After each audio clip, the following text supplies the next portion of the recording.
আসসালামু আলাইকুম, কেমন আছে সবাই?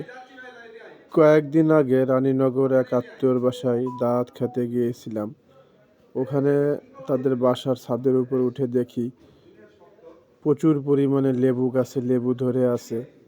দেখেন, দেখলেই বুঝতে পারবেন, কলমের গাছ ছাদের উপর লাগিয়েছিল। এত পরিমাণ লেবু হয়েছে দেখে তো আমি অবাক।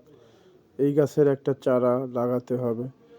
মনে হচ্ছে বোরের মতন লেবু ধরে আছে। দেখেন, লেবু আর লেবু, অনেকগুলা লেবু ধরছে এই গাছে, দেখে খুব ভালো লাগলো।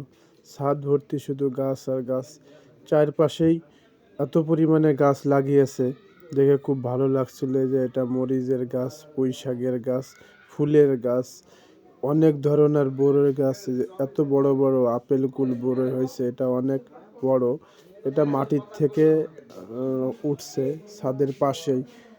এই যে ঘিরে রাখছে আপনার খুব সুন্দর করে, এটা হলো মশারি দিয়ে বেঁধে বেঁধে রাখছে। এত পরিমাণে বড়ই হয়েছে দেখে তো একেবারে আমি অবাক হয়ে গেলাম। আপনারাও দেখেন, দেখলেই বুঝতে পারবেন প্রচুর পরিমাণে বোর ধরছে, আপেল কুর বোর।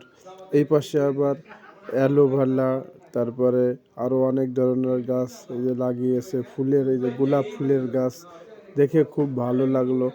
তাই ভিডিওতে আপনাদের একটু দেখানোর চেষ্টা করলাম। অনেক ধরনের গাছ, আসলে ইচ্ছা থাকলে